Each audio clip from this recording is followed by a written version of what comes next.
Lord, I come to you. Let my heart be changed, renewed, flowing from the grace that I have found in you. have we come today to the Lord so that our heart be changed. When our heart is changed, then our thinking is changed. God doesn't look at our outer appearance, He looks at our heart. And only the Spirit of God can give us a heart that is connected to God. Amen? So you are saying, Lord, this is my prayer to you. I come to you, and one thing I ask of you, Lord, let my heart be changed, because if my heart is not changed, then I'm still a carnal man, interested in carnal things, and I cannot get connected to you, God. Let my heart be changed, renewed. How? Flowing from the grace. Grace is the ability that God gives to you to operate in our life. As a carnal man, I am a rebel by birth. And that rebel spirit came from Adam.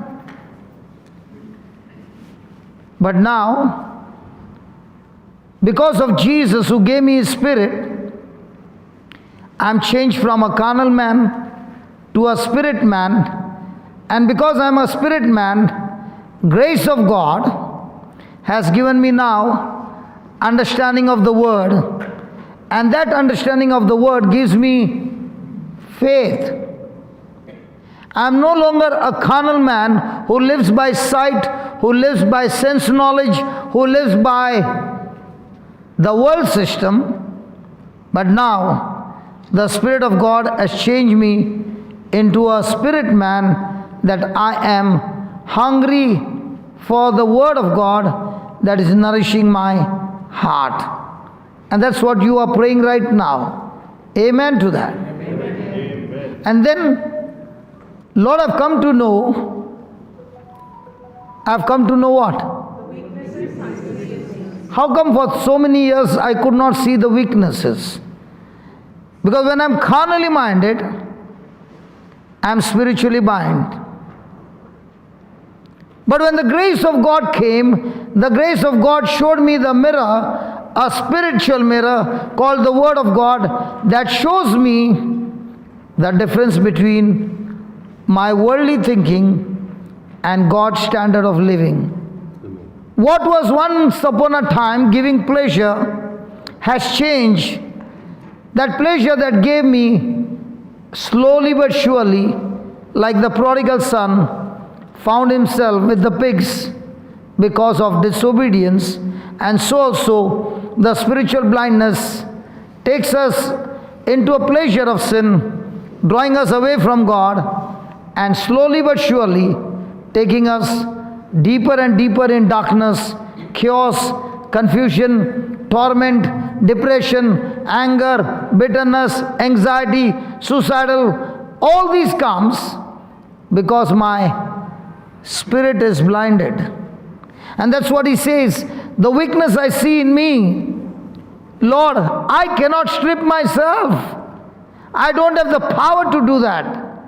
But thank you, Lord Jesus, for your power of love. And with that love, when I submit to you, when I give myself to agree to your word, to believe your word, you are the one who will strip me of my weakness, and I can see my life transform, my life change. And all this, not by my power, not by my might, but by your Spirit, O Lord, that gives me understanding and deeper revelation that has now changed my thinking. Praise God. Amen? Amen. Then you said, Lord, hold me close. Let your love surround me. The Bible says when you draw closer to God, God draws closer to you. Only one decision, Lord, I don't want to live this life the worldly way. I want to live a life that is pleasing in your sight. So here I am, Lord, giving myself and taking the step to submit to your word. The moment you do that, the Spirit of God begins to draw you closer and closer to God. The Spirit of God is the one who will convict you, never condemn you. Convict you of all truth. He will show you that when you are walking in the path that looks to be good, the end result of that path is extreme destruction. Praise God. Praise God. And then he said, and as I wait, say that word wait. Wait. The another word for wait is trust. Another word for trust is committed. As I study your word, Lord, this evening I make a commitment to you. No matter what happens, in my favor, not in my favor, I am committed to submit, agree to you. And those who have this kind of an attitude, not concerned about themselves, but all the time looking at the Lord and saying, God, whatever you have written in the word, I take a decision, whether I understand it or not, but I am going to do what your word says. My decision is committed to you. And people who are committed are the people who fly like an eagle. Amen. Your commitment is going to decide whether you're going to fly like an eagle or you're going to drop down into a pit. Your decision opens the door of your future. And that's why there is continuous bombardment in our mind. The thoughts coming from the world trying to steal every word planted in your heart. And this evening you are saying, Lord, I've come to you, putting my trust in you. That is why when you see the Divine Mercy picture, it doesn't say, Jesus, I have faith in you. What does it say? Jesus, I trust in you. I trust in you. Trust is way higher than faith.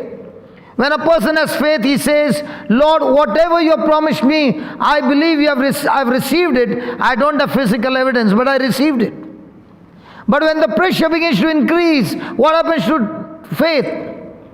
Faith starts wavering. And when faith starts wavering, the person slowly begins to fail to walk that path. He is wavering, he is confused, he is filled with anxiety, fear, and he quits. But a person who is trusting in the Lord, who is like an eagle, he is the one like the Shadrach, Meshach, and Abednego. When the king said, if you don't bow down, I'll put you in the fire, in the furnace. And they said to the king, listen, O king, whether a God comes and saves us or not, it does not matter.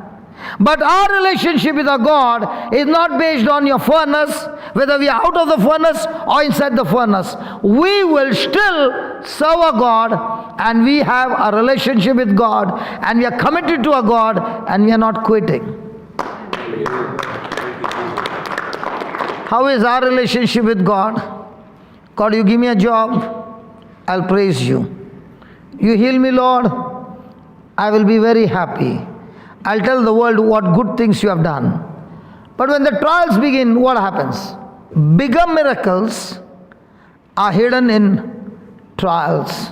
In my life, when the crisis came and I lost everything in life, my business, my house, everything, it looked like it was a checkmate, and the devil even said, you have no future, it's better for you to go and give up your life. But I want to tell you, as long as you are breathing oxygen, the game is not over. Hallelujah.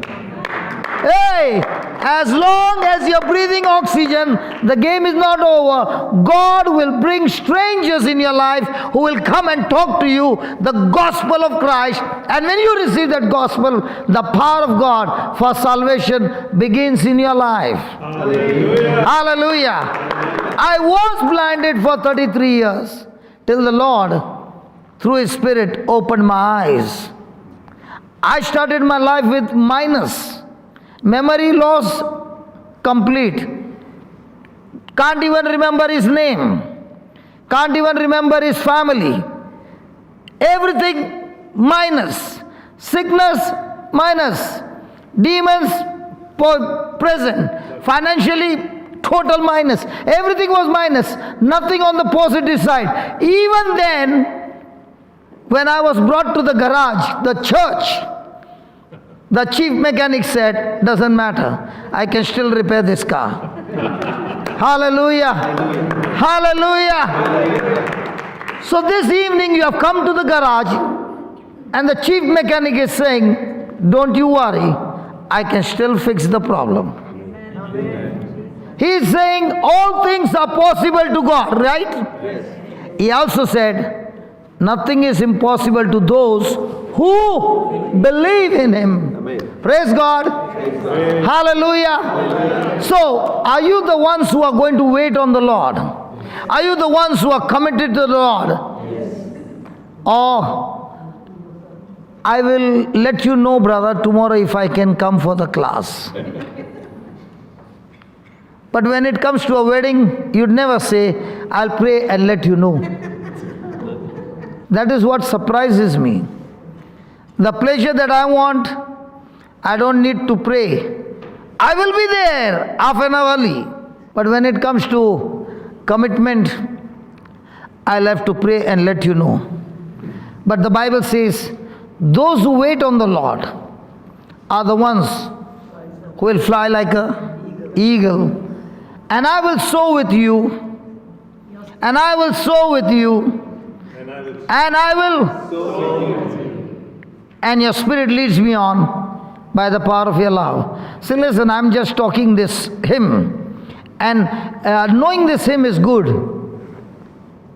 But much more than that, I need the recipe by which every word has to come to pass. If I don't have the recipe, then I will only be singing and I will be only making. But when the trial comes, I am fallen deep down. Hallelujah. Hallelujah. There is a kingdom of God and there is a kingdom of the world. And both of them look to be the same. But they are entirely different. In the kingdom of darkness, there is self-destruction. In the kingdom of God, even if you are self-destroyed, God comes and restores you back to His position. Amen? Amen. So one is the kingdom of God, which is full of faith, and one is the kingdom of darkness, which is full of fear. And you are the one who decides which one you want to be activated. Amen. Lord, unveil my eyes. Lord, the Bible says that when a person turns to the Lord, the veil is removed. Everyone born of a mother's womb is covered with a veil. And Jesus said to Nicodemus, a person cannot enter the kingdom of God unless he is born again. Unless he is born of the Spirit. We are all born from the sperm of a father and the egg of a mother.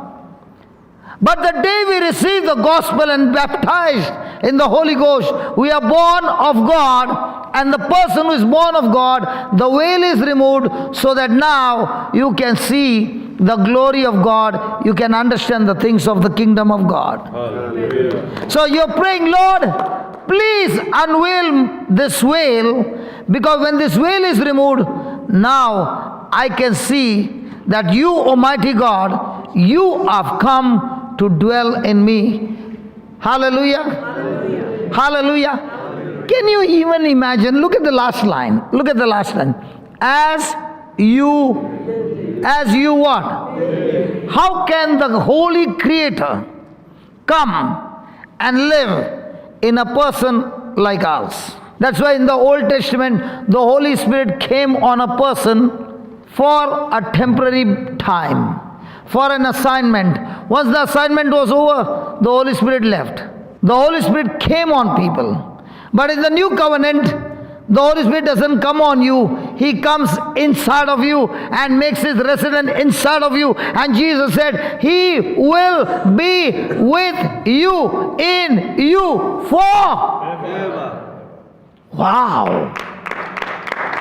And the reason he comes in you is because of the blood shed on the cross by Jesus. That Jesus shed the blood. He was sinless, he paid the price, and because of him we are born again by believing, not by earning. In the kingdom of God, you cannot earn anything, but you can believe and learn to believe and receive everything from God as your inheritance. And that's what you say, Lord, unveil my eyes, I want to see you face to face. How do you see face to face? Has anybody ever seen their own face? No. But how did you see your face? In the mirror. You are looking only at the reflection. And you believe that's my face.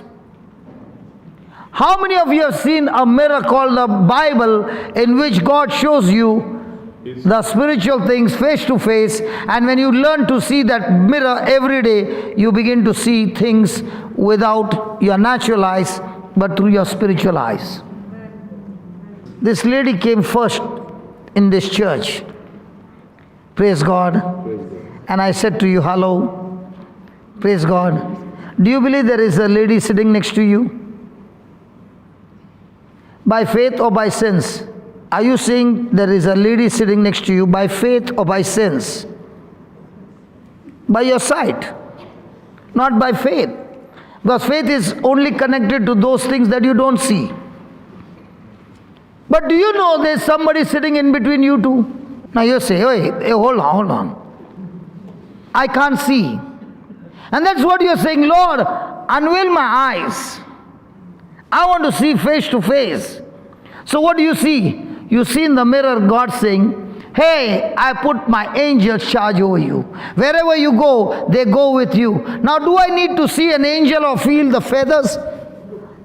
Or the one who promised me is true to his word. I don't need to see an angel. I know there's an angel. How do you know? Because I just saw in the mirror. Amen. How many of you drive your car without a rear view mirror? Nobody. Do you look into the mirror? Do you turn back or you look in front? And yet you believe that there is a car coming. In the same way you are saying, Lord, unveil my eyes. And the eyes will be unveiled when a person repents.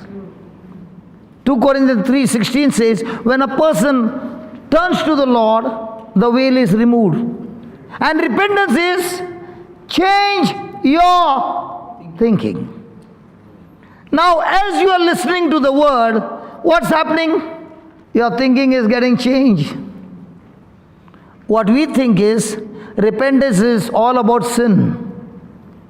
That is one part. But much more than that, repentance is when you change your thinking from the natural to the spiritual using the mirror called the Word of God. And that is the real challenge. So when you're reading the Bible and you're seeing those things, praise God, you're saying, oh my God, I never knew that, Lord. I now can see it in the mirror, praise God, and this is what is the truth. But I cannot sense it with my sense knowledge, but I can sense it with the word knowledge. Amen? Amen. How do you put your lipstick? Anybody putting lipstick? No? Do you look into the mirror or you look into your husband's eyes? In the mirror, praise God. Hallelujah. Why do you look into the mirror? Because you want to be accurate. In the same way, what you want to see in the spirit, you have to look into the Bible, and the Bible will give you accurate truth.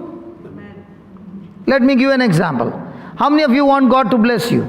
Praise God. Let's look into the mirror. Put the mirror on. Ephesians 1:3. I have not yet started the Bible teaching for today. I'm just giving you the introduction of the song. Praise God. Because by the time you learn the truth, we will have amazing healings happening instantly. Because we are learning to see with our unveiled faces, unveiled eyes. Please read that. Blessed be God and Father of our Lord Jesus Christ, who will bless us, who will bless us, who will bless us, who will bless us, who will bless us. I told you who will bless us. What is the mirror saying? And what are you saying? Hey, what is the mirror saying? Has blessed us. And what are you saying? Hello, what are you saying? What are you saying, sister, who got healed? Has. With what? All or some? And how many years you were thinking God will bless you? Now, does that require repentance? Hello, does that require repentance? Our repentance is all about our mistakes. One of the reasons the devil is able to bash us up is because the devil always wants to show you what you have done. And if you want to be a champion and a victorious man, you go and look at what God has done for you. Day and night we think about what I've done. And God is saying, what you have done I've already paid on the cross for you. Now can you take what I've done for you and start believing and start moving in action, and I will back you up with everything that I promised you as your inheritance.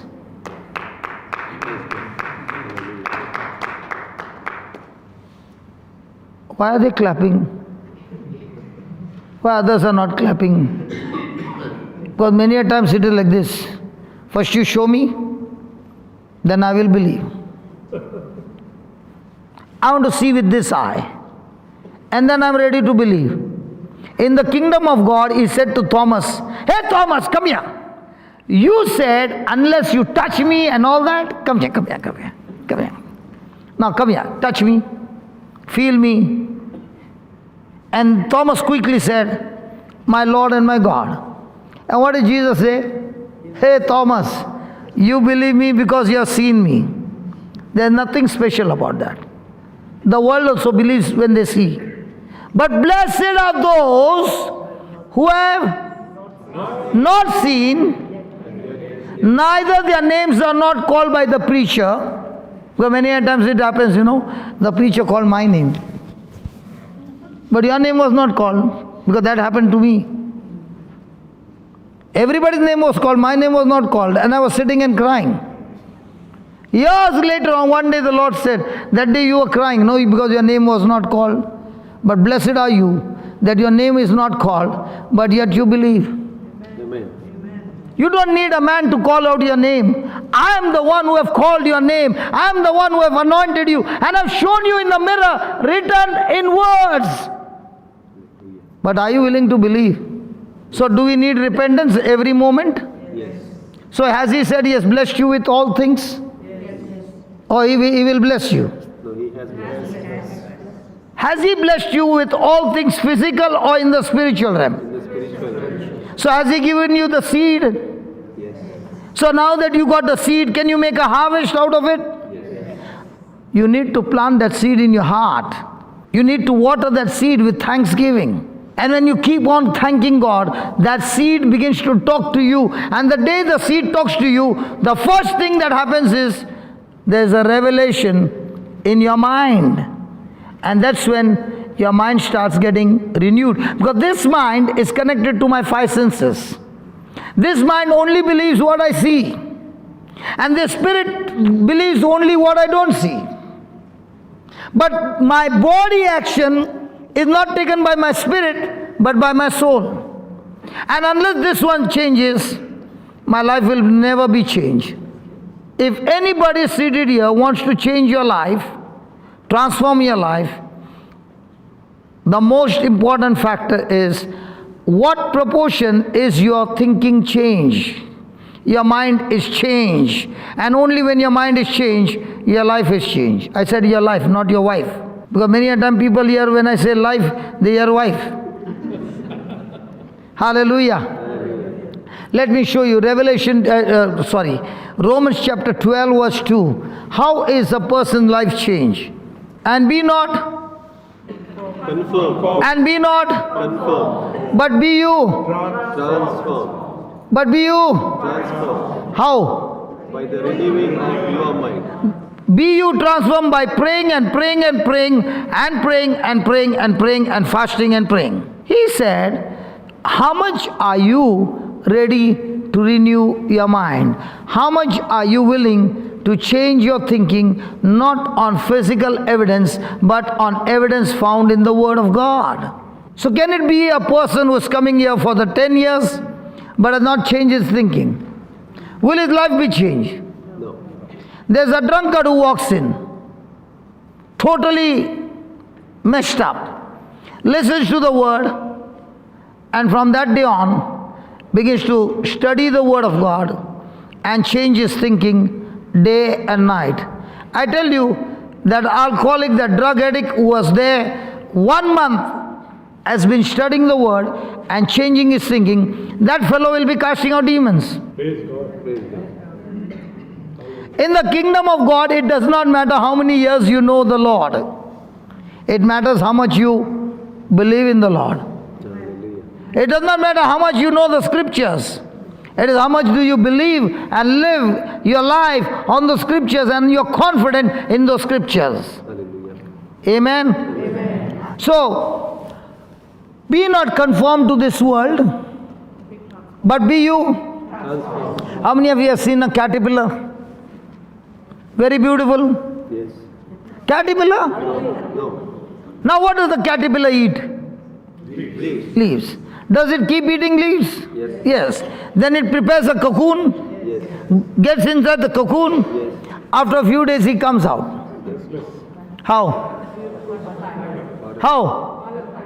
In the same way the Lord is saying, this world wants to conform you to the world system, but when you start being conformed to the Word of God, you are born a caterpillar with a carnal mindset, but now that you are eating the Word of God has changed you from eating the world's word to God's word, and now you are in the cocoon, and when you come back, you are not a butterfly, you have got wings of God, that you are flying from India to Australia. Hallelujah. Hallelujah. Hallelujah. Can you touch your neighbor and tell your neighbor he's talking about me? So when you are talking the world system, you are still a caterpillar, and you'll die a caterpillar. But when you receive Jesus as your Lord, God and Savior, the first thing that happens in your life is you have got hunger for the Word. Any mother who delivered babies? Only one lady. Rest of all of them have got ready-made children. Praise God. Thank God there is at least one. They are not raising their hands. You know why? Because I'll ask them questions. Okay. As a mother, how many times did you feed milk to your baby? Breakfast? In a day. Breakfast, lunch, and dinner. Praise God. Every 2 hours. Every 2 hours. And how much are you drinking the milk of the Father through the Bible? If you want your life to be transformed, ask one question: how much of the milk do I drink? And after drinking the milk, you mothers, you will take the baby on your thing.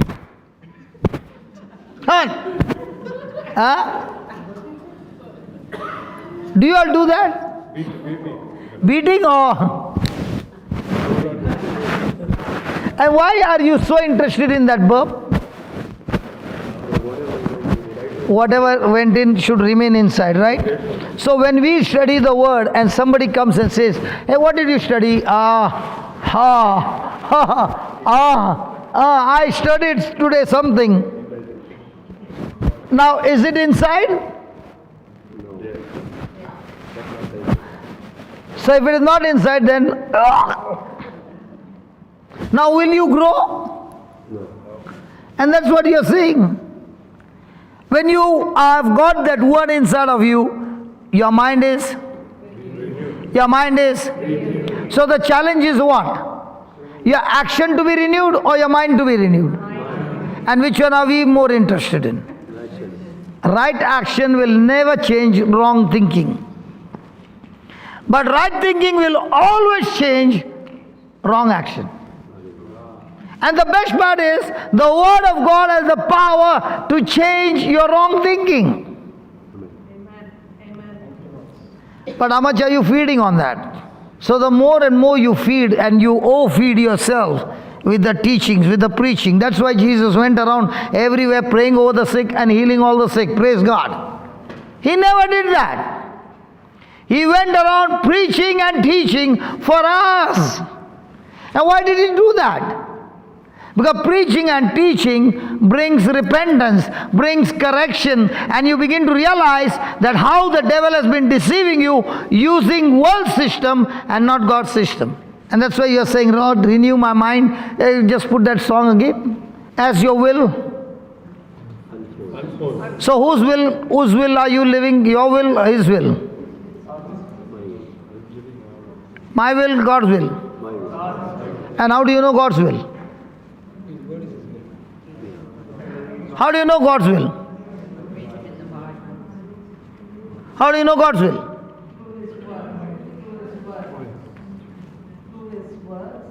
Praise God. When the father and mother, when they leave this planet Earth and they go, they write down a will for their children. In the same way, when Jesus went to heaven, he left a will behind, a new covenant, and he put that word for you and me. So when you read that word, it talks about your inheritance. But how many of them want the property to be transferred without knowing the document? In Australia, how do they transfer the property without a document? So if you don't have the document, all your life is what? Please keep me in prayer, brother. Please pray for me. Why? No document. How does it look for a mother whose baby is sick and the mama is crying, but she will never lay hands on the baby and tell that sickness to get out? Because she doesn't know the authority. She doesn't know her rights. She has that power. She has that potential, but never opens her mouth and speaks, but tells, hey, come on, please pray for my baby. Everyone who believes in Jesus, life and death is in the power of her tongue. Everybody seated here is a prophet and a prophetess. What you have spoken from your mouth decides your future. And the devil doesn't have this power. Because God created man in his likeness and image. Only man has been given this power. He knows he cannot do anything, but he needs words. So what does he do? He comes after humans, puts pressure in their thinking, so that people will open their mouth and speak words contradicting to the written word of God. And the moment they speak those words, he's saying, thank you very much, darling, I'll come back with result. That's why you're going under pressure.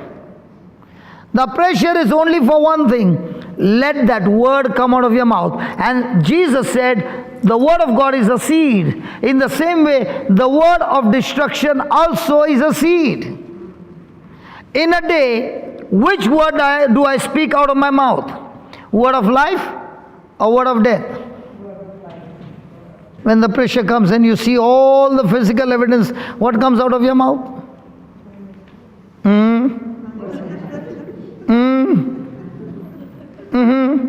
Because if the word of life comes out of your mouth throughout the day, I guarantee you, you will be a butterfly who can't sit in one place. You will be going from place to place carrying the gospel of Christ. Because when this system starts working in you, you can't keep your mouth shut. You can't be chained. Even if you are sitting in a corner, you'll open your mouth and start speaking. When you see somebody in trouble, you will get into their trouble. Why? Because God taught you by using the word of God how to trouble your trouble. So the gospel of Christ is the training to trouble your trouble. And when you start troubling your trouble, you begin to become slowly champion in troubling your trouble. So somebody says, hey, what do you do the whole day? I trouble my trouble. And when I trouble my trouble, I keep looking around those who are in trouble and get involved in their trouble. How? By preaching the gospel to them. And when you start becoming more and more champion in troubling your trouble, you are not only troubling the trouble of other people, but also training them now how they can trouble their trouble and make champions out of them. Hallelujah. How come Father told you all not to clap? When you clap, you don't clap for me, but you clap for the one who died for you and gave you that inheritance. And when you understand the truth, you are saying, wow, I never knew that. What happens when India hits 1-6, everybody is clapping. And in that clapping, you get nothing. But if you understand this, you can hit sixes every day in your life. See. Praise God. Praise God. Hallelujah. And every time you're clapping, God is watching you. Let me show you some proof. God is watching you. Go to Exodus chapter 3 verse 1.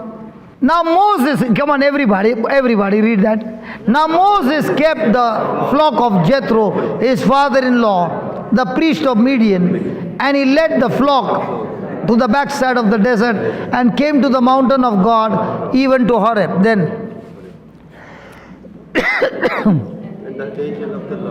and the angel of the Lord appeared to him in a flame of fire out of the midst of a bush. And he looked, and behold, the bush burned with fire. And the bush was... In Australia, I've heard that there is bush fire. So it is common. Moses' time also it was common. Was it common? No. Was it common? What was not common?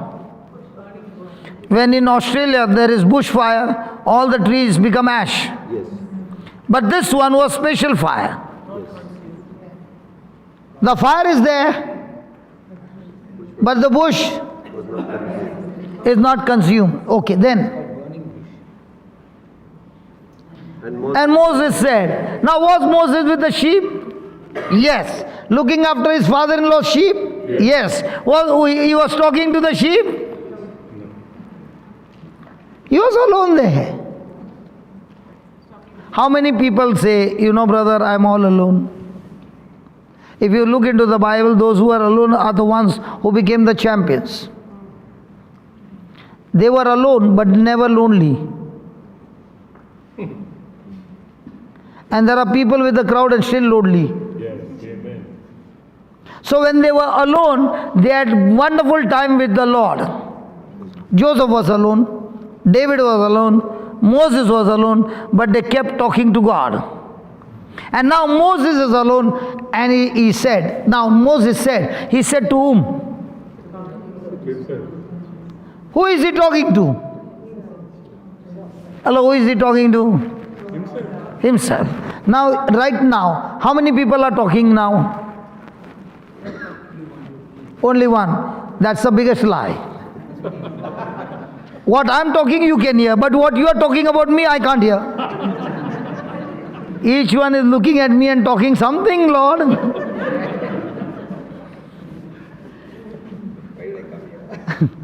But I can't hear what you are talking.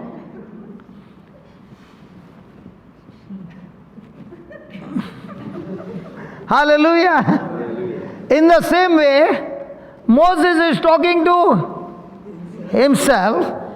I will now. I'm looking after the sheep, that's my profession. But now, I want to know there's something supernatural happening and I'm very interested.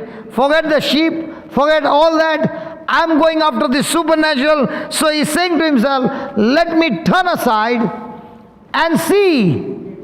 Let me turn aside and see. Let me turn aside. Let me turn aside.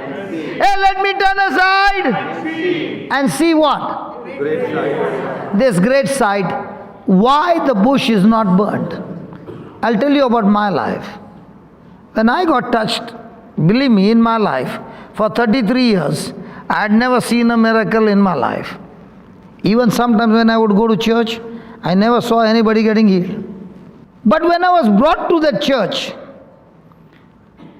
where this priest was speaking, I saw with my eyes amazing miracles happening. And when I got touched, one day I cried and I said, God, I'm ready to do anything, but I want what that priest has got. Tell me whatever I want to do, I'm ready to do, but I want what he got. What happened? God showed me a burning bush. Something supernatural that I had not seen. It was not a magic show. It was right before my eyes. And that attracted me. And I turned aside from everything and I said, now nothing is more priority to me. I am interested in this supernatural. How many times has God shown you burning bush in your life? Come on. But we never saw it. And when you saw that burning bush and you experienced the burning bush, did you turn aside from other things that the world is offering you? No. Because in everybody's life, there is a burning bush. From the time we have come, we have seen so many healings taking place. And you are sitting there and you are saying, how many years was your problem? What is she saying? She was 12 years old. Are you 40? Oh, next year, 39. Yeah. Are you sure? Yes, I'm sure. Yes, I'm sure. Doesn't look like. 28 years. 28 years she had a problem. 28 years. Now, that night, most of them who came there saw her touch her toes. Okay? Now, when somebody would have seen that, he would have said, God, no matter what happens, I'm going after it. Teach me, Lord, how can this problem change that night what you did? In the same way, Lord, if I learn this thing, I can turn so many people's physical problem into a supernatural miracle. That's what Moses is saying. He saw that supernatural and he said, this is not common, this is uncommon. And when you go after the uncommon God will give you the uncommon word and give you the uncommon revelation and the uncommon understanding, and now your life will become uncommon. Amen. Now the question is, did God see that? Then Moses is talking to himself. Look at the 4th verse. And the Lord, and the Lord, even when you're clapping, the Lord can see. He can see exactly what's happening inside of you. He can see your desires. He can see every moment what you're talking to yourself. And when the Lord saw that he had turned aside to see, we come for so many services. And you see those things happening right before your eyes. You clap your hands, you give a loud praise, and then when this door is open, you go out, you get into the car, and you forget what happened there, and you once again get into your same old life pattern. You know what you just did? You came so close to your burning bush, and you missed it. And God who loves you is showing you burning bush day after day to draw your attention. But that God is saying the life that you are living is so low compared to the life that I have for you. I had never ever imagined that my life would be this way. But when I started going after the word, this word turned me from a caterpillar to butterfly. And having tasted this burning bush, don't even feel like taking a day off because it is so tasty. It's not about my life only. My life is connected to so many people across the globe that what God has given me free, I have to go and share them with others who are interested. And that's why there can be a crowd of 10,000 people. And mighty miracles. And God is showing His glory. And everybody are looking at the glory. Praise the Lord. Hallelujah. There's screaming, there's crying, there's all that. But when the door opens and you go out, are you still after that glory? Have you made that burning bush your top priority? Or after you leave, you forget what you have seen and get back to your old, same world-given life? You missed it. What God had planned for you is so big, but you caught up with your healing and you said, thank you very much, Lord. I got my healing. Next time I'm sick, I'll come back to you. Praise God. Thank you, Lord. Possible? There are sometimes I feel like, Lord, why did you heal them? At least they were coming regularly too.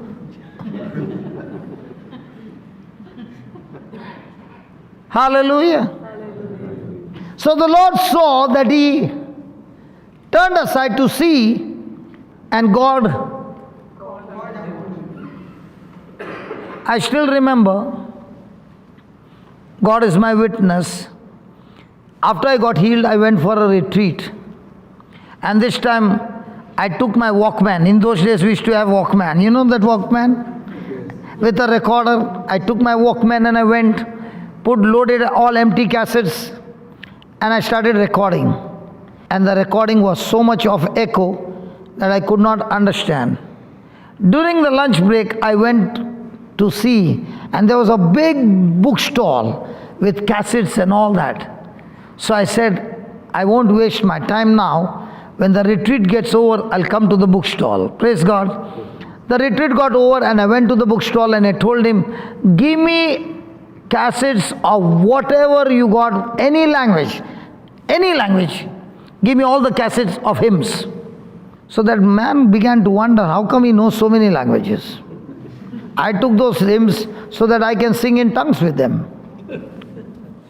When they are singing the song, I can sing in tongues with that. So I got about 24 cassettes. Then I said, give me all the cassettes that you have of the Word of God. And the man said, we don't have one. In a retreat house. That brought such a sorrow in me that I started crying. And I fainted. Actually fainted. And before fainting, I said, God, if you give me a gift to preach the Word, I promise you, I will preach the Word, never sell a single cassette, and preach the Word day and night and reach out to people so that they can get the Word of God. That was the burning bush for me. And I was not a preacher. When I came back, a lady invited me to her house and said, do you preach? I said, I'd share my testimony. But then I said, yes, I preach. And I shared my testimony and I shared a little of the Word of God. Then she said, do you pray over people? I said, yes. When you get a chance, you should say yes. And the first person I laid my hand, the person started choking his own throat. And I said, what do I do, Lord? He said, do what you hear in the Bible. Rebuke it. And I rebuked it, the person fell down. There were 4 people praying. And there were only few people in my queue because nobody knew me. The moment this happened, the second one came the same, the third one came same. My queue went up till the end. And how old was I? Might be 5 or 6 months old in the Lord. I saw the burning bush. Praise God. Praise God. How many burning bush has God showed you? And you were drawn to that burning bush. But then came the desires of this world also. Yes. That got you distracted. You are on fire for God. And God was ready to teach you, and He began to teach you little by little, began to feed you with spiritual food, like a mother feeds the baby with milk.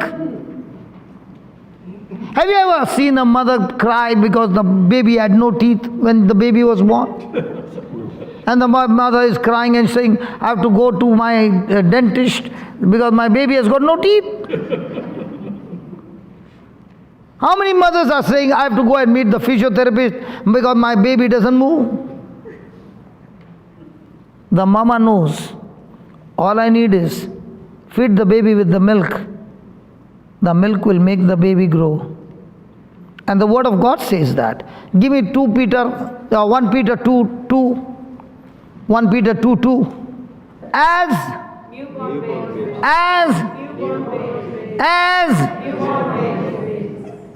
desire for your healing, deliverance, and money. A desire for healing, deliverance, and prosperity. Desire for what? Sincere milk of the, that you may. Ask your neighbor, what are you desiring?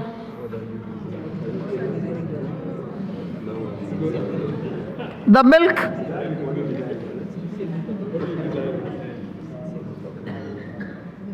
The wife very lovingly asked the husband, what are you desiring? He's saying, you. If you desire for her, nothing wrong. But you got to first desire for the milk. Because if this milk is not there, then the relationship in a marriage is going to turn into poison. Hallelujah. Thank you, Jesus. He never said that. I only said, sorry. He always tells his wife, let's not sit in front. Let's sit behind. And the wife will say, no, if he sits in front, we understand better. No, from now I'm not going to ask you all any questions. Hallelujah. So the wife is saying, if I sit in front, I can see the burning bush. That's why I want to sit in front. Praise God. So from now on, are you thirsty for the pure spiritual milk? Yes. And that's why we keep those books behind. There are some small books there. Every line is not a prayer book. There's not a single prayer in that book. But every line is a pure spiritual milk, which you take that milk and drink that milk by learning it by heart. So when it has gone inside your heart and the enemy is speaking to you something contrasting, and there's a conflict, those thoughts coming from outside are trying to get entry inside. That time the word of God which is inside is talking back to your mind, and that's how the person's mind is renewed. If there's no word inside, there's nobody to talk. When the word is inside, the word will give you revelation in the midst of your trial, in the midst of your battle. Hallelujah. Hallelujah. Hallelujah. Do you all want a good life? Yes. Life. All the men, do you want a good life? Yes. Ladies, you want a good life? Yes. How do you get a good life? Matthew 12:35. A good God. God. God. God. God. God. God. God. God. God. God. God.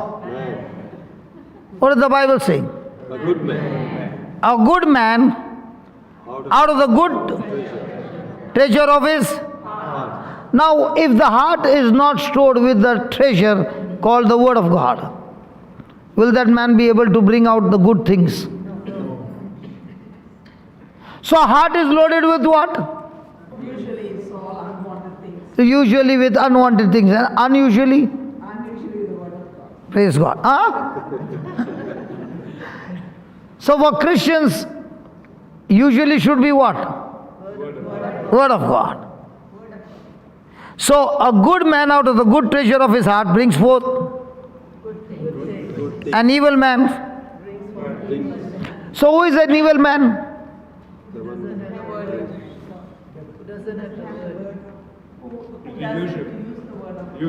Really? Okay, let me give an example. Give me Numbers 13 and let's see who is an evil man. Numbers 13 verse number 25. 25 till the end of the chapter. Let us see who is the evil man. Now here's the situation. Hello, here's the situation. They have reached the border of the promised land. They have to go and inherit the land. They have to go and take over the land. And now there are 12 leaders. Say that leader. Leader. 12 good leaders who have been chosen to go and spy the land, and they are supposed to come back and give some report. Now here comes the report.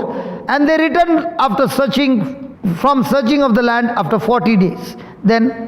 And they went and came to Moses and to Aaron and to all the congregation of the children of Israel and to the wilderness of Paran, to Kadesh, to brought back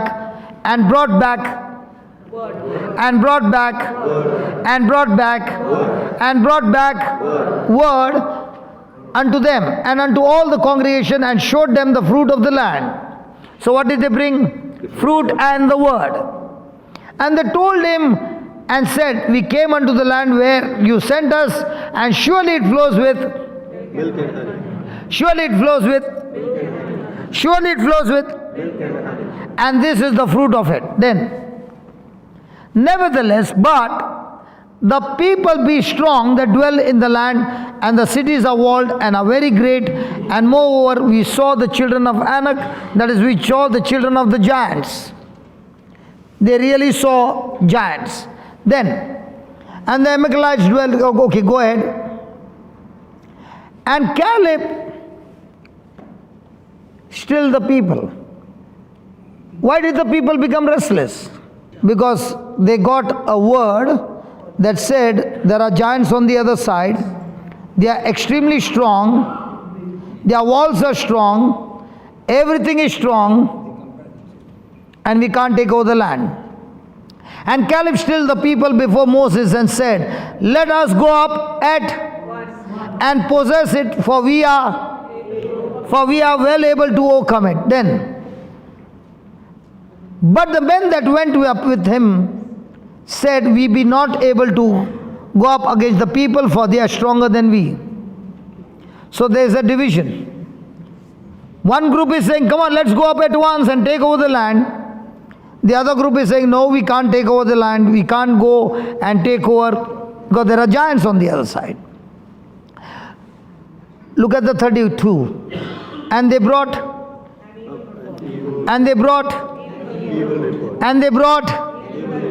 So what is an evil report? When we talk against God, against the word of God. So did they speak the facts? Yes. Yes. Did they speak what they saw? Yes. So does it become evil report? Yes. Yes. They spoke what they saw. So if they speak what they see is an evil report. Yeah, because they act according to their senses. So why did it become an evil report? Sorry? What was against the word of God? They didn't believe in the Lord. How do you say that? They forgot what God had already done for them. Because they crossed the Red Sea, the Lord made them cross the Red Sea, and the Lord guided them all through their life and their journey. And What was an evil report? Give the 31st verse. Look at the 31st verse.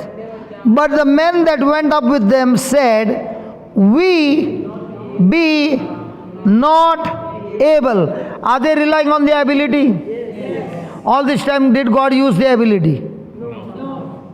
Bringing them out of Egypt, did God use their ability? No. Crossing the Red Sea was their ability? No. Getting water at Mara was their ability? No. Getting food every day was their ability? No. Nothing was their ability. And yet they opened their mouth and they spoke that we will not be able to go up against the people, for they are stronger than we. Now, did they look at their ability or God's ability? Yeah. In our life, whose ability do we look? If you are looking at your ability, then you are carrying what report? During COVID time, whose report we were carrying? the researchers' report, the doctors' report. And what were you distributing? So listen, there are two things. One is a thermometer. Have you ever seen a thermometer? Yes. What does a thermometer do? You are nurse, right? I'm a teacher. Teacher. Okay, but you have used thermometer. Yeah. What does it give? The temperature. It gives you the current reading. Yes. And at once the fluctuation comes, it gives you the next reading. So the thermometer always speaks what it sees. Now in every house in Australia, there is also something called as a heater and a air conditioner. So when the heat is 35, then what do? You put on the air condition and set it on 35. And then you call the company and say, it's not working. Very good. Very good, not working. Praise God. Now why is it not working? Now what if you set it on 18? Now when you set on 18, are you the one who is working? No. The compressor is working overtime. Can the compressor shut off the AC before 18? Why not? Because the function of a compressor is to keep it working till the room temperature comes to 18. And what if you keep your windows open? It will keep on working but not shut down.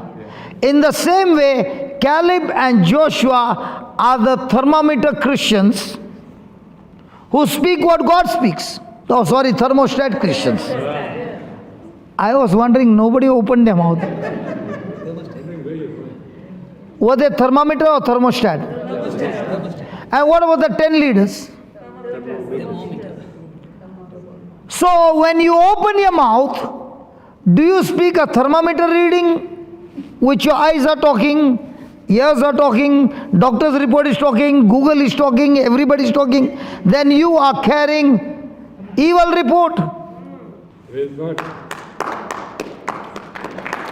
But if you open your mouth and you speak what God told you, then you are carrying thermostat report. Let me give a few of the examples.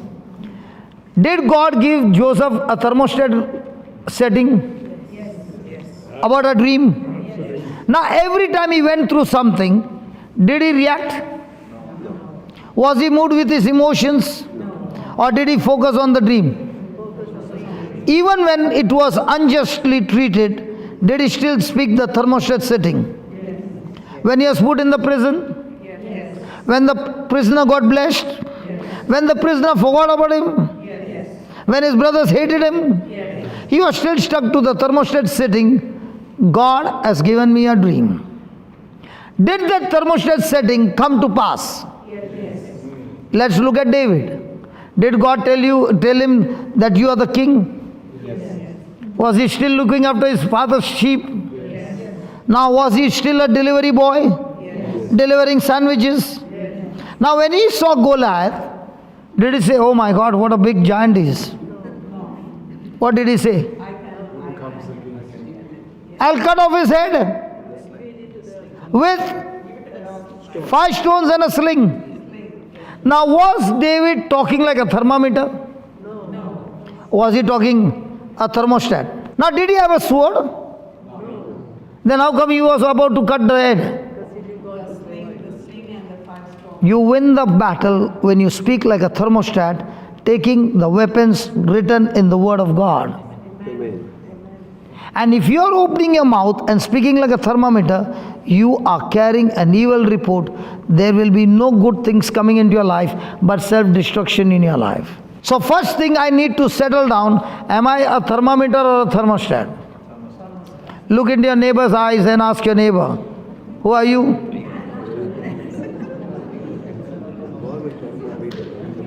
See, you can laugh and make a joke out of it. But when somebody will ask you, how is your spouse?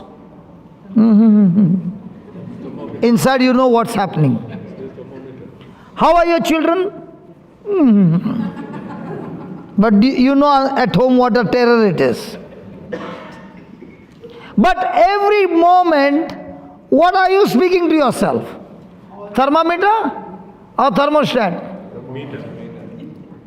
And then you begin to wonder, how come good things are not coming out in my life? God, I'm praying so many things. God, I'm asking you. And God is saying, listen, hold on. Good things, evil things, bringing in your life is not in my hand, it's in your hand.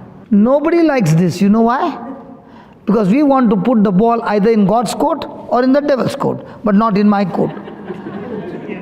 But a person who is a sportsman, he never wants to play a housey game or bingo game. 8 and 8, 2 fat ladies, 88. No, not there. 7 and 7, 77. 5 and 0, 50. That game is purely depending on luck. But a person who is a sportsman, he might lose a match today, but he'll say, I'll come back in 3 months. Day and night he begins to practice. Will he come back the same? No. And that is a Christian who is saying, thank you, Lord, for today you have opened my eyes. And every day I've been speaking words like a thermometer and getting bashed up. And I've been wondering, Lord, 10 years are over, 15 years are over, 20 years are over. And why are these things happening in my life? They are happening in your life because you have been a thermometer talking words of self-destruction. But the moment you learn this system, you are saying, come on, devil, let's play the game now. Because when I open my mouth and I speak like a thermostat, these words of God are far, far, far superior compared to the words of the devil. So who is in charge of bringing the good things in your life? Me. Myself. And how are you going to bring? By talking like a thermometer, you can speak a word of God. But when the pressure comes, what do you speak? And the key to speak that is, first thing, you got to have joy. Understanding that God is with me. And this trial that I'm facing is just a test, like a person who goes to school. When he gives all the right answers, he gets promoted to the next level. In the same way, Lord, I am just in a test. But the good news is, because you are with me, and because you promised me never to leave me, never to forsake me, thank you, Lord, that you have given me your Holy Spirit who is teaching me the hidden secrets. And now that I've learned the hidden secret, I will talk like a thermostat, like David spoke a covenant language, and I refuse to speak like a thermometer. Hallelujah. Hallelujah. So now when the game starts, it's not only you're going to play the game with the weapons of God, but you're going to play the game joyfully. Because you are no longer depending on these eyes. Now somebody say, I don't have to depend on these eyes. Okay, now when I'm going, I'll put a handkerchief on my eyes and drive my car. Hey, hold on. Don't do that. God has given us these senses to enjoy. He has given us these senses to use it in the natural world. But He has never given you the senses to rule over your life, that they take control over your life. Anything contradicting to the word of God, your senses have to be shut down. That is why the Bible says, the just shall live by faith and not by sight. Praise God. I will give you another 15 minutes notes, and then we will have 15 minutes of healing. Because what's the use of hearing and not having the notes? But what notes you are going to write is a spiritual law. It works for everybody the same. And this spiritual law, when you use it, your confidence decide at what level it will work. And if you are saying, I did not bring a notebook, you surely know to chat with your friend, right? So why don't you chat with Christ? Please write down.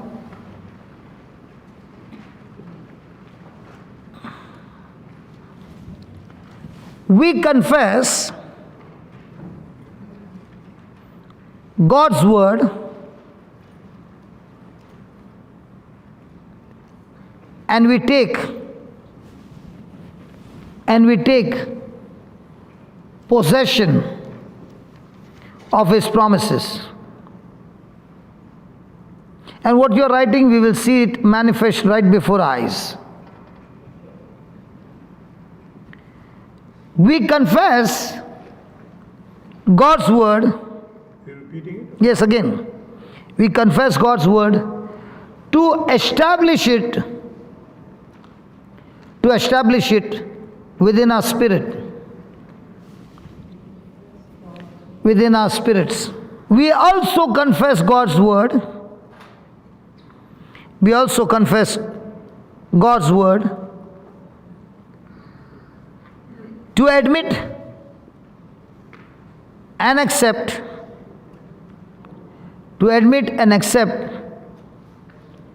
that it is true.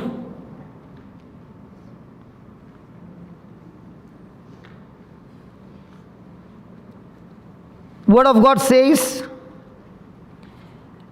if anyone hears the word,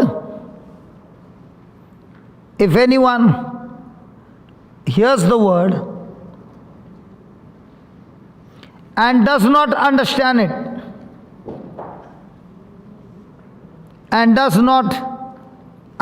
it, Satan takes that word away from him. Satan takes that word away from him. Matthew 13, 18 and 19.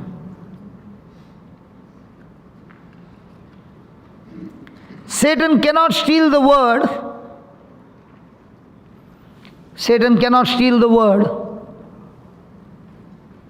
When a person understands it. We must understand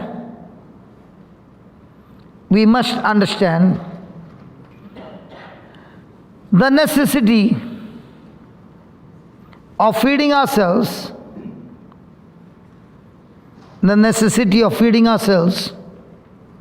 the word of God. When we understand the word,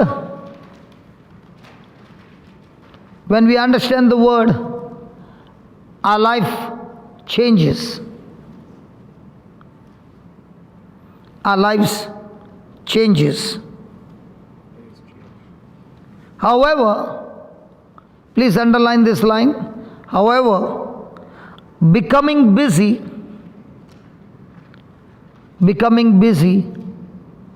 and anxious causes us to miss out on God's answers. Because when a person is busy and anxious, he is not hearing the word, but is hearing the voice of the devil.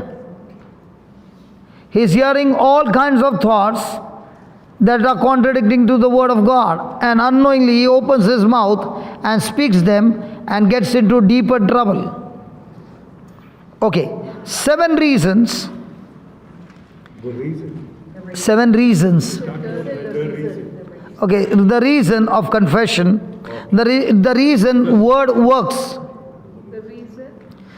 Word works through confession is because it is a way. It is a way. Two different words. It is a way in which we sow seeds. Into the kingdom of God. For example,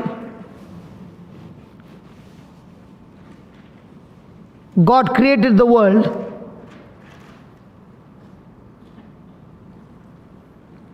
cast out the darkness by speaking light.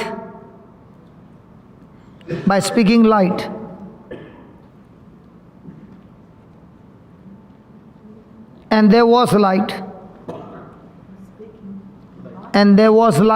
Light, L-I-G-H-T. He said, let there be light, and there was light. And then he saw that the light was good. And then God saw that the light was good. The kingdom of heaven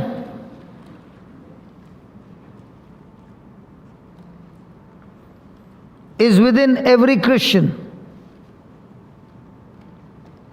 The kingdom of heaven is within every Christian. Put that Psalms 45:1, Baba. You can write down. We can write. We can write. We can. Psalms 45:1. No, I'm just dictating. I gave her something to do. We can write the word of God upon our hearts. We can write the word of God upon our hearts. Psalms 45:1. Look at that. My heart is indicating a good matter. I speak of the things which I have made touching the king. My tongue my tongue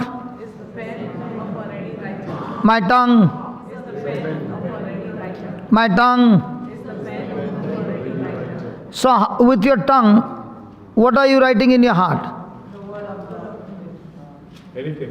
Anything. So if I speak something about somebody negative, what have I written in my heart? Negative. Now what am I going to bring out of my heart? Now, are you going to be like a thermometer and write on your heart with your tongue what you are experiencing, or will you use your tongue like a thermostat and write in your heart the things that you desire to see? Listen, when you write down those notes, the reason you are writing that is because it's for your checklist to check whether there is any error. And if there is error, make a quick correction. And the proportion of your correction is the proportion of your flight taking the height. And if there is no correction and you are on the runway and trying to accelerate, the flight will not take off because it has to go to that speed. So the quicker you make the correction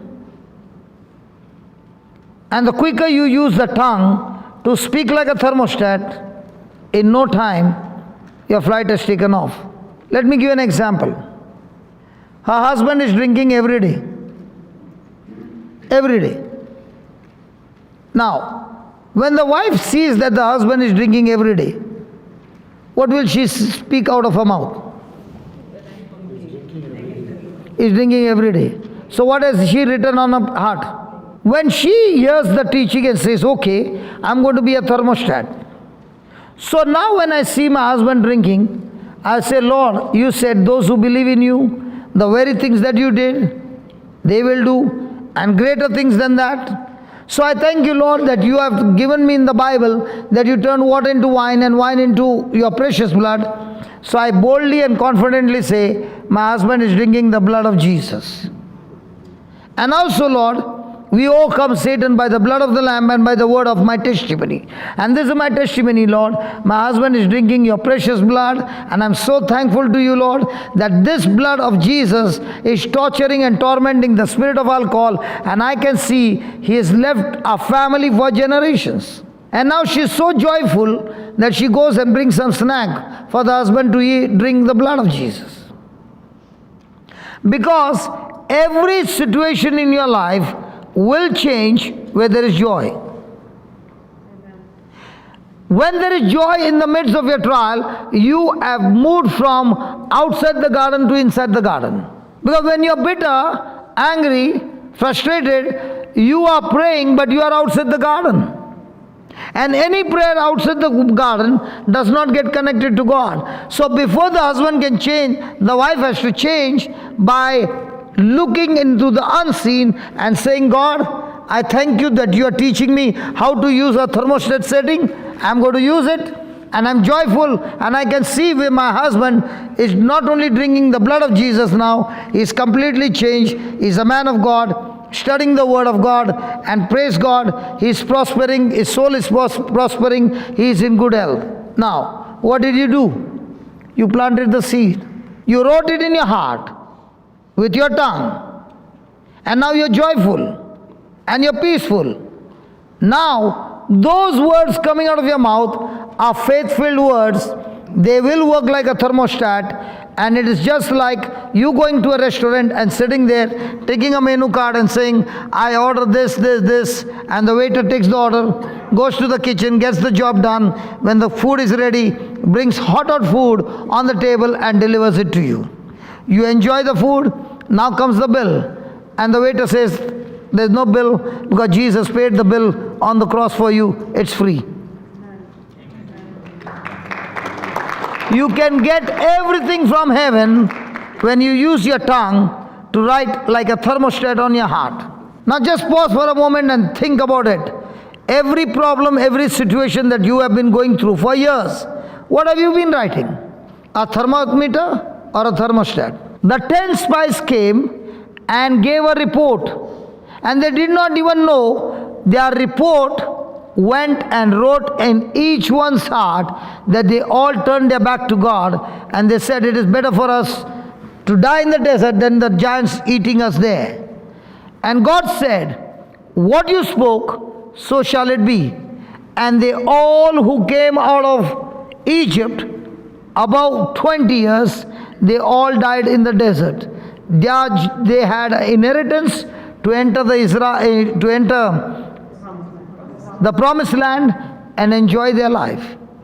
Even though they had an inheritance, they were roaming for 40 years because of the wrong words written in their heart. And so also a Christian, God has given him a promised land. Every promise of God is a yes in Christ Jesus. But he can only enjoy this promise when he starts believing and writing it in his heart. So are we also going to be like the Israelites, complaining, grumbling and murmuring? When was the last time you complained? When was the last time when you were treated unjustly and you started smiling and said, Lord, I not only choose to forgive this person, but I'm going to set a thermostat setting on this person and change this person. But this person who is coming against me is my purpose and an assignment to bring him into the kingdom of heaven. And I want to tell you, many of them who are against me have become the main people who have blessed me when their lives change. They were the ones who took me to the next level. But all I need to do is shut down my senses and tell the senses, shut up, and start using the promises of God and speak those promises. When you go to the hospital and they say, we want to check your ECG, how it is?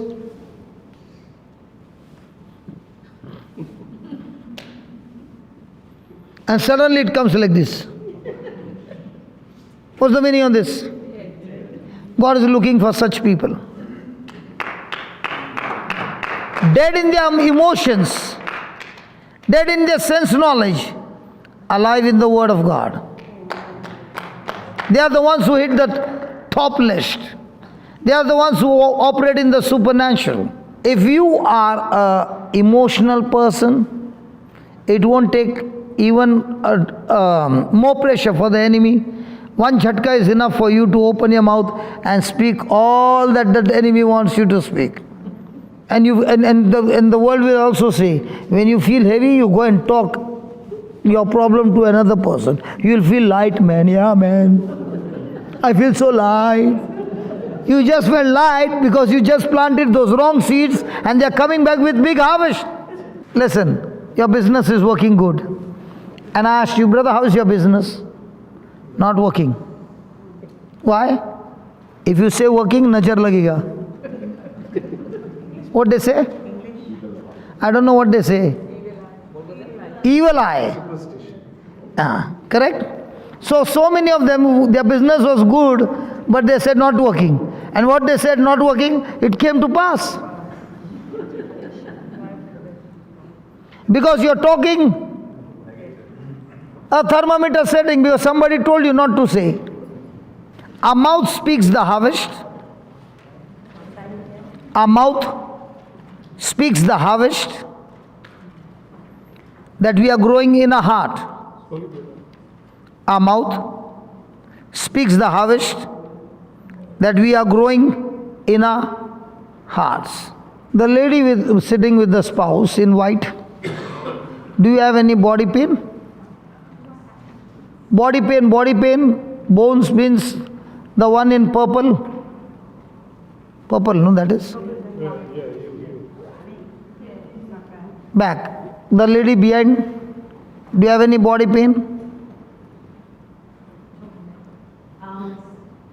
Yes, good, thank you, Jesus. Both of you come. The one in white, nothing? Good. A husband? He's saying forcefully no. Come. I've got internal trembling in my body and just like overheating, like I've just got. Okay. Is she on the you are on the camera, is that okay? Oh, okay. You look pretty, don't worry. I didn't really come that well dressed. Yeah, don't worry. Can you come here, please? Anything that is your back? Back. Okay. Now. Other illnesses too. Okay. Now, both of you, when you are going through this, how many times you are saying, I got this problem? Many. Many. What about you? Sometimes, yeah. The symptoms that you know? Not all the time, but sometimes, yeah. Sometimes. Yeah. So in a day, how many times? Well, I only say it to people so that I understand what's going on, yeah. But otherwise, I don't like to talk about it too much. No, to yourself. I'm not telling to talk myself? about others. The symptoms are talking to you? Yeah. No, I wouldn't say that that's foremost in my mind. Yeah, I mean, I nearly died in 2019, so it's a miracle that I'm actually here. It's a miracle that I can think, that I can talk and that I can stand. So I thank the Lord that He's taken me. See, listen. I've been set free, okay? Yeah. But now something strikes me. I cannot say 26 years back, God healed me, so that's why I'm immune all my life. It doesn't work that way. Because the attacks are every day. No Christian is immune to attacks. Everybody is going to go. Jesus also went through that. But the question is, when these attacks are going on, what's running in my mind? Okay? Now those who are seated wherever you are, will make a prayer. Okay? And we will see how, by speaking like a thermostat, things will change. Because all this time, unknowingly, ignorantly, even though you're praying, but your mind is full like thermometer. True. Correct? Yes. Okay. Now what we are going to do is, just as there are floods, just like there are famine, we are going to ask God to do that to the seeds that are already growing, which were negative, planted by us. It's not that I'm perfect, even I fall. Okay? So when I ask God to destroy those weeds already growing, and ask God now, we are going to take the word of God and stop speaking the evil report and start speaking the good report. And God said, Jesus said, a good man out of the good treasure of his heart brings forth good things. So that person is living by faith or by sight? By faith. Praise God. You also got some neck problem, right? Yes, you can come this side. Okay, close your eyes. And those who are seated who has got any issues, please close your eyes and repeat this prayer with me. Heavenly Father, I thank you for teaching me that the kingdom of God is all about sowing seeds and reaping the harvest. Thank you, Lord, Thank you, Lord, for teaching me for teaching me that you have created me that you have created me in your likeness in your likeness and in your image. and your image. You created the world You created the world by your word, by your word, and it came to being. and it came to being. Ignorantly, Ignorantly, I have been speaking words, I have been speaking words, looking into my senses, looking into my senses, through my feelings and emotions through my feelings and emotions that are against your word. that are against your will.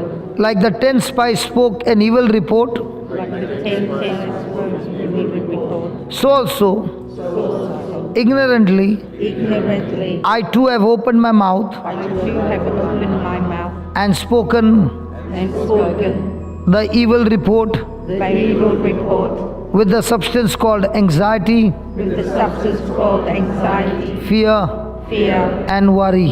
and worry. O Lord Jesus, O Lord Jesus, please help me please help me destroy those seeds destroy those seeds and those weeds and those weeds that are growing in my life, that are growing in my life, that the words that I spoke that the words that I spoke were of self-destruction. were of self-destruction. O Lord Jesus, O Lord Jesus, thank you for teaching me, thank you for teaching me, and from now on, and from now on, I too will speak I too will speak the words of faith the words of faith and speak the words of thermostat, and the words of the thermostat. that is the word of God, That is the word of God, and faith will begin to work and faith will begin to work and bring it to pass. and bring it to pass. So, Heavenly Father, So, Heavenly Father, in the name of Jesus, in the name of Jesus, I curse I curse every spirit of sickness, every spirit of sickness, infirmity infirmity in my body, in my body, in my life. in my life. In the name of Jesus, In the name of Jesus, be uprooted be uprooted and be planted into the sea. and be planted into the seed. Lord Jesus, Lord Jesus, I do not doubt I do not doubt in my heart, in my heart, but I do believe but I do believe what I said what I said has come to pass. has come to pass. You said, You said, I shall have I shall have whatever I say. I what I say. So, in the name of Jesus, In the name of Jesus, according to 1 Peter 2:24, according to 1 Peter 2:24, Lord Jesus, Lord Jesus, you took my sins, you took my sins, sickness, sickness, disease, disease, curse, curse, and every work of the evil one and every work of the evil one in your body, in your body, and you died in my place and you died in my place as my substitute, as my substitute, as my representative, as my representative, and you set me free and you set me free from sin nature, from sin nature, so that I'm dead to sin so I'm dead to sin and alive and alive to righteousness. to righteousness. Lord Jesus, Lord Jesus, according to your word, according to your word, your body was wounded your body was wounded so that so that my body my body is completely healed. is completely healed. I right now believe I right now believe this divine exchange this divine exchange is taking place, is taking place, and all infirmity and all infirmity has left my body has left my body and gone into your mystical body. and gone into your mystical body. And you said, And you said, it is finished. it is finished. It is finished. It is finished. I believe I believe it is finished. it is finished. No more symptoms No more symptoms in my body. in my body. I choose to live by faith I choose to live by faith and not by sight. and not by sight. And I declare, And I declare, truly, truly, by the wounds of Jesus, by the wounds of Jesus, I am healed. I am healed. I have sowed the seed I've sowed the seed and I reap the harvest and I reap the harvest in the kingdom of God. in the kingdom of God. In Jesus' name. In Jesus' name. Amen. Amen. Amen. Amen. Now you can turn your back. How is it? A little bit better. Much better? Yes, thank you. Really? Yeah. So how many years you had this problem? Oh, decades. Sorry. 40 years. About 40 years. Now you practiced for 4 minutes or 3 minutes. If you can keep on practicing, okay, every infirmity has to leave. Because now you have set up your thermostat. And all those weeds which are growing, you have put a stop to it in the name of Jesus. What about your knees? Not at the moment, but I do have trouble with my knees. At the moment you don't have any No, trouble. but I do. So why do you say, but I do at the moment? Why don't you think, why don't you believe I that it's believe- gone forever? Praise God, it's gone for all my infirmities have gone forever. Amen. I believe. So now, did we ask God to heal you? Yes. No. We did not make one line that God please heal her. We said, Lord, on the cross you took every one of those infirmities and you died in your place. Amen. What about your neck? All fine. No, turn and see. You needed a surgery. No, No, what the doctor said. doctor.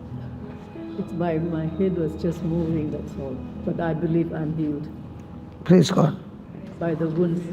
And what about you, sister? Not much change, really. Okay. Yeah. Even if there is I not. think the heat just feels a bit reduced a little bit. Okay. So now, have you set up your thermostat? I don't know. We said Yeah. that Caleb said, we will go and take over the land. Okay? Did Caleb wait for 45 years? Yes. I think what I struggle with, it's not, I don't think about things in relation to my health. It's about when there are situations that are happening like is happening now. Someone just moved in and so... It's those thoughts.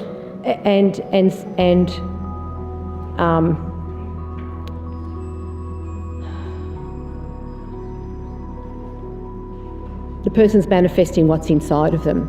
Okay. And I know somewhere there in my journey, the Lord's leading me to some form of deliverance. But right now, I feel like I've got this giant Okay. living in my home, Okay. and I can't, and I don't feel that I know how to Okay. deal with it. I'll tell you. That's Okay, why- okay. And I got spiritually attacked. Okay. nearly Okay. I'll tell you about my story. Yeah. Okay. I used to chase my wife with a knife. Okay. My mind was not sound.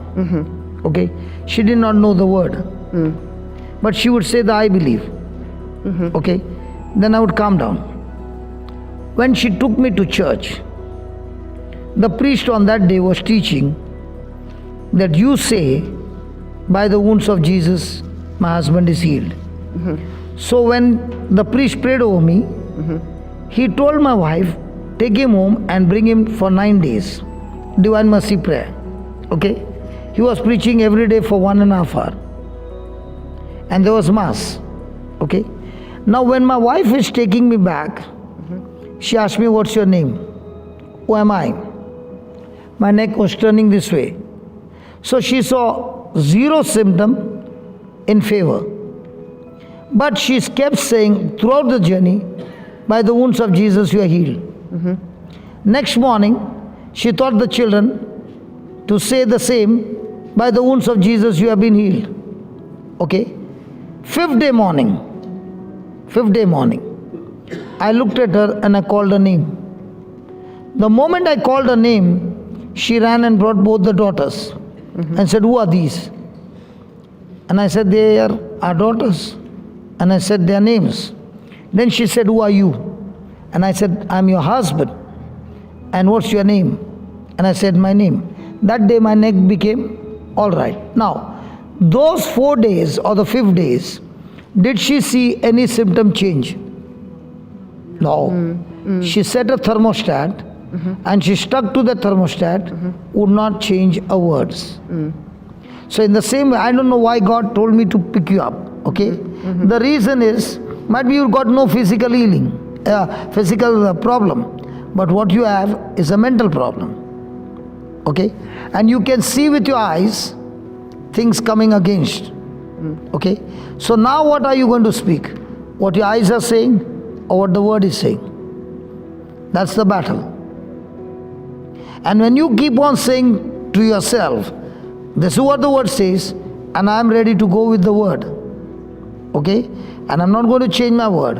I'm going to thank God that this is what the word says and this is what faith says. Now when you start doing that exercise again and again and again, on one side you are growing your faith, on the other side the enemy is getting weaker and weaker till he gets completely destroyed. But if you are speaking like a thermometer, what you see and what you experience and what you sense, then you are no longer speaking by faith, you are living by sight, and when you are living by sight, it won't work. Yeah, well, I know during the week I just fell into the snare of the devil, really, because a friend of mine rang me and then I started speaking negatively about this person who's just moved in, and I was just so repenting afterwards. I thought, Lord, just Cancel those words. I got caught in the snares again, and I just Can we all pray for this sister? Can we speak like a thermostat? Heavenly Father, we thank you, not only this sister, Lord, but those who are going through crisis like this. Father, your word says we shall live by faith and not by sight.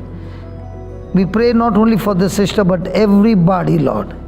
Thank you for showing us the kingdom of God works through sowing and reaping. And your word is a spiritual weapon far greater than all physical things.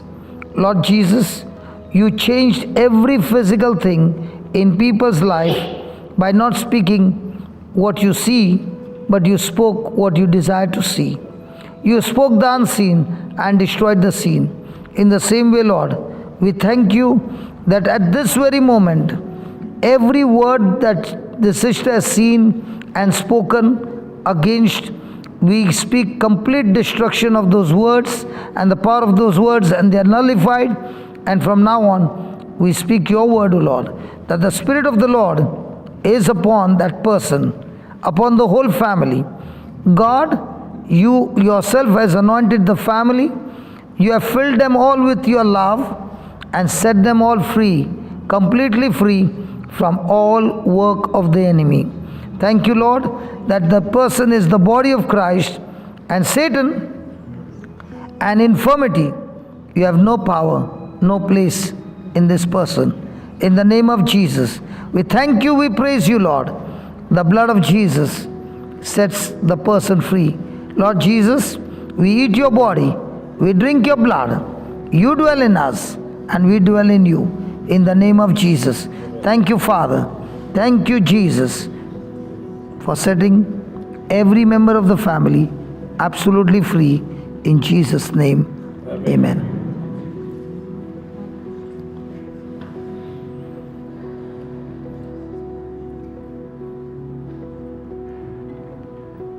It is finished. Jesus said it is finished. As you are going home, you keep saying, Lord Jesus, I repeat your word. It is finished. In Jesus' name. Okay? Thank you.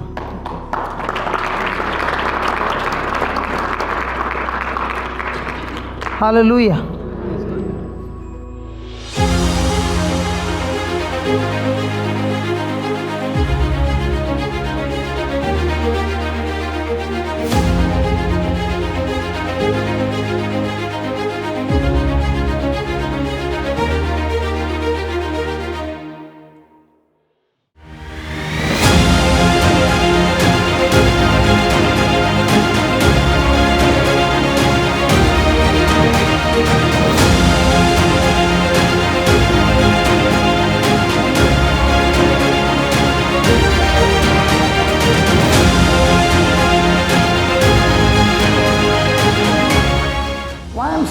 I want to invite people from abroad is When you come to a teaching like this, you come for a day or two.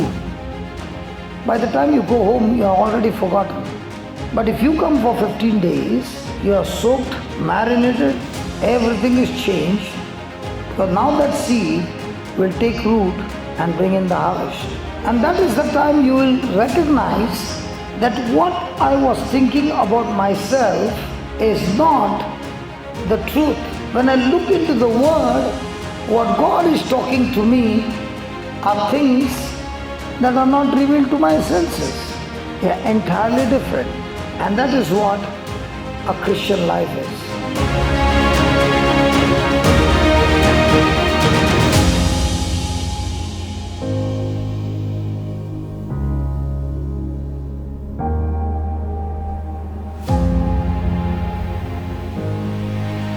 There are many things in the scripture, if you listen with your mind, you cannot understand. But if you look at it with the Spirit of God, giving you understanding, and every document, even a full stop, has got power. Nothing is coincidence. It is a well-planned death on the cross. Jesus' death on the cross is not a murder. It is a plan of the Father executed step by step to bring Jesus as a substitute for us and a representative for us. If I don't believe that Jesus is my substitute, then his death on the cross is a waste.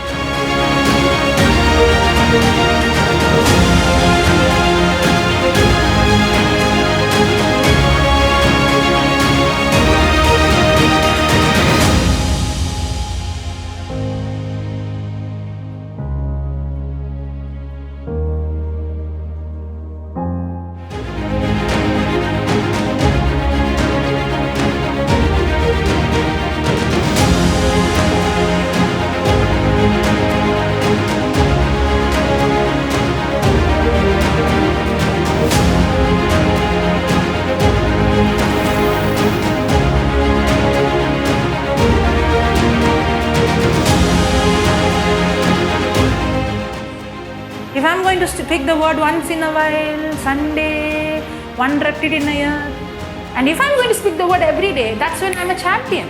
But we speak and then we see and check when it is going to happen. It will never happen until you believe it is already happened.